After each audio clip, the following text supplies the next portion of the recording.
नमस्कार दोस्तों, मैं ध्रुव कुमार। आज हम लोग बात करेंगे रिसेंट में हुए एक बड़े डेवलपमेंट के बारे में कि क्या भारत की कूटनीति के आगे चीन को झुकना पड़ा है, क्योंकि कोविड-19 के दौरान चीन में पढ़ रहे विदेशी छात्रों को वहां से वापस आना पड़ा था। भारत के भी लगभग 23,000 छात्र चीन में पढ़ाई करते हैं। इन छात्रों को कोविड महामारी के कारण वापस आना पड़ा, लेकिन अब जबकि हालात सामान्य हो गए हैं तो इन छात्रों को चीन ने पुनः वीजा देने से मना कर दिया। हालांकि चीन ने दक्षिण कोरिया, थाईलैंड, पाकिस्तान के छात्रों को वापस आने की अनुमति प्रदान कर दी। इसके बाद भारत के स्टूडेंट्स ने भारत सरकार पर दबाव बनाना शुरू किया। उनका कहना था कि यदि चीन पाकिस्तान, दक्षिण कोरिया, थाईलैंड आदि देशों को वीजा दे सकता है तो वह भारतीय छात्रों को क्यों नहीं दे रहा है। अब भारत सरकार ने इस मुद्दे को काफ़ी गंभीरता से लिया और चीन के विदेश मंत्री जब भारत की यात्रा पर आए तो भारतीय प्रधानमंत्री ने उनसे मुलाकात तक नहीं की।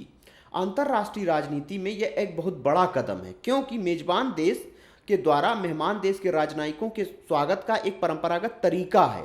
इस लिहाज से भारत ने चीन को एक बड़ा संदेश दिया। अब बारी थी भारतीय विदेश नीति के उभरते हुए सितारे एस जयशंकर जी की।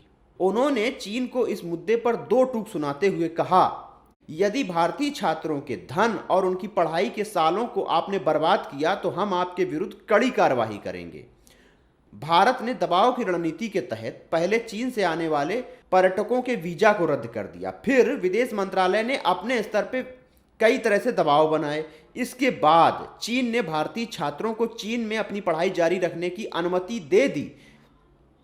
भारतीय विदेश मंत्री एस जयशंकर ने अभी हाल ही में रायसीना डायलॉग में कहा था कि भारत उसकी तरफ है जो भारत की तरफ है, अर्थात अब भारत के संबंधों का आधार भारत के हितों की प्राथमिकता है, अर्थात अब हमारा आधार है इंडिया फर्स्ट। अब सवाल ये उठता है कि भारत चीन के संबंधों में तनाव के मद्देनजर क्या वहां भारतीय छात्रों को अपनी पढ़ाई जारी रखनी चाहिए। अभी कुछ समय पहले ही भारत ने पाकिस्तान में ली गई डिग्री को अपने देश में अवैध घोषित कर दिया है। ऐसे में क्या भारत सरकार चीन के संबंध में भी ऐसा कोई बड़ा फैसला ले सकती है।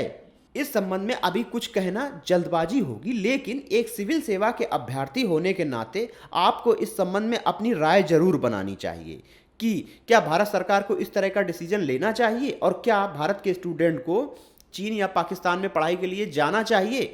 कमेंट के माध्यम से अपनी राय बताइए। इस टॉपिक में इतना ही, मिलते हैं नेक्स्ट टॉपिक में, तब तक के लिए धन्यवाद।